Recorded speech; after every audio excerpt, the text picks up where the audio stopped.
জীবনে তিনটে মাত্র ইম্পর্টেন্ট জিনিস আছে, সেটা হচ্ছে বাবার লুঙ্গি, বাবার গামছা আর বাবার বডি অয়েল। বাবা যেখানেই থাকুক বাইরে থেকে এসে আগে এই তিনটে জিনিসই খোঁজে।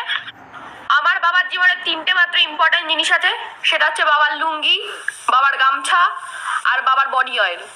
বাবা যেখানেই থাকুক বাইরে থেকে এসে আগে এই তিনটে জিনিসই খোঁজে। খোঁজে না, ভুল কথা, খোঁজে না, নিজে কোথায় রেখে চলে যায়, তারপর বাড়ির লোককে এসে জ্বালায়। আর কাউকে খোঁজে না, এই তিনটে জিনিসই খোঁজে।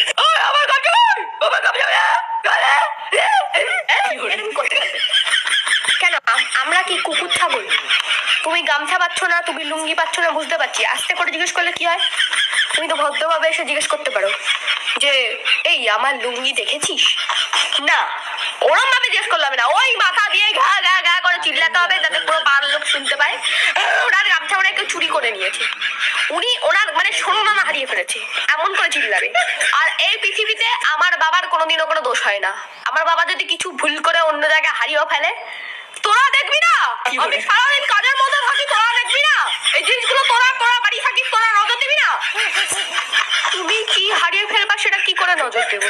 ঘরে বসবে হিসাব করতে, জল নেই, আরে জল থাকে না, হ্যাঁ জল থাকে না। আগের দিন চিল্লাচ্ছে, আমি ভাবলাম যে কি বাবা আমার অসুস্থ, শরীর টরীর খারাপ লাগে, এসে বলছে লাইটটা ইলেকট্রিক জ্বালিয়ে রাখাছিস, লাইটটা নিভিয়ে দেবেন, লাইটের সুইচ পাশে, এই যে বেড সুইচ, এই যে বেড সুইচ, তাও দেবে না। উনি যে দাঁড়িয়ে আছে তাকেই নেওয়াতে হবে, কিন্তু উনি ফ্যান চালিয়ে চলে যাবে, সেটা অন্য কেউ করবে। চাকর চাকর বাড়িতে চাকর আছে, এদিকে আর এদের ঝুল দেখ, হ্যাঁ ঝুল, আরে তুমিও তো ঝুলটা দেখতে পাচ্ছ, তুমি দেখতে পাও না?